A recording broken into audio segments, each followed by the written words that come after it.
तर श्री स्वामी समर्थ.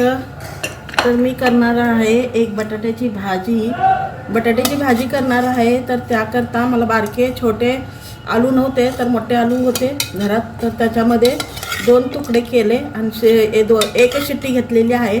एक शिट्टी करून घेतलेली आहे, जास्त शिजवलेलं नाही. तर चला तर मग आता पहिले मसाला तयार करून घेऊया. मसाल्यासाठी घेतलेला आहे टॅमॅटो, काजू, अद्रक आणि 1-2-3 लाल सुक्या मिरच्या आणि लसूण आणि बारीक चिरलेले 1-2 मीडियम साईजचे कांदे आणि टॅमॅटोसुद्धा 2 मोठे होते म्हणून 2 घेतले. तुम्ही बारके असेल तर छोटे असेल तर 4सुद्धा घेऊ शकता. तर अद्रकसुद्धा 1.5 इंचाचा अद्रक घेतलेला आहे. तर ह्याचा मी पेस्ट तयार करून घेते.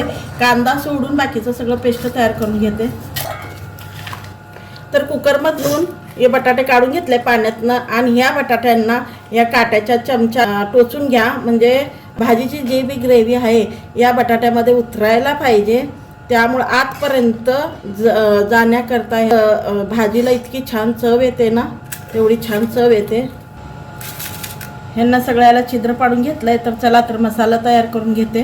कढईमध्ये थोडंसं तेल घालून घेऊया. तेल गरम झालेलं आहे. आता ह्याच्यात बटाटे तळून घेऊया, म्हणजे थोडंसं थोडंसं परतून घेऊया. तर ह्याला परतून घेते. बटाटे फ्राय करायचं झालेलं आहे. आता ह्याला बटाटे काढून घेते. ह्याच्यात थोडं तेल राहिलेलं आहे, त्यातच घालून घेऊया जिरे. त्यातच घालूया बारीक चिरलेला कांदा.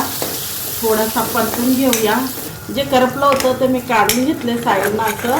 आणि टिफिनसाठी ही भाजी करत आहे, तर म्हटलं शेअर करावं म्हणून केला. त्यासाठी जरा गडबड आहे, त्यामुळं ते जरा खाली करपलं गेलं आहे. त्याच्याकडे तुम्ही दुर्लक्ष करा. प्रत्येकाच्या घरात गडबड राहते, त्या टायमाला कसं होतं आणि जरा उशीर पण होऊ लागला याचा. तर हे कांदा चांगलं तळून घेऊया.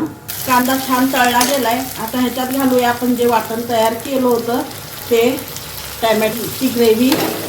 या ग्रेव्हीला तेल सुटेपर्यंत परतून घेऊया. तेल सुटलेलं आहे. तर आता आपण 1 वाटी दही घालून घेऊया. 1 वाटीला थोडंसं कम आहे. दही घालून घेऊया आणि गॅस एकदम स्लोमध्ये ठेवून आपल्याला ही दही फेटून घ्यायची आहे. दही मिक्स करून घ्या, मग गॅस चालू करा. आता ह्याला सुद्धा तेल सुटेपर्यंत आपण परतून घेऊया.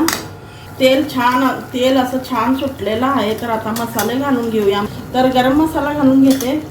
1 चमचा गरम मसाला, 1 चमचा लाल तिखट, थोडीशी हळद, 1 चमचा धनिया पावडर, अर्धा चमचा कस्तुरी मेथी पावडर, चवीनुसार मीठ. तर परतून घेऊया, मिक्स करून घेऊया. हे मसाले मिक्स करून घेतल्यात. आता 1-2 मिनटं ह्याला शिजून घेऊया असंच. तर मसाला छान तेल सोडत आहे. तर आपण आता घालून घेऊया बटाटे. तर ही भाजी खूप छान लागते. एकदा करून पहा तुम्ही. ग्रेव्हीमध्ये बटाटे मिक्स करून घेते. आणि आपल्याला जर रस्सा पाहिजे असेल तर तुम्ही पाणी वापरू शकता. बटाटे 1 शिट्टीमध्ये शिजून घेतला आहे, परत तळून सुद्धा घेतलेला आहे. त्याकरता ह्याला काय पाण्याची जरूरत वाटत नाही मला. 1-2 मिनटं ह्याला वाफलून घेते.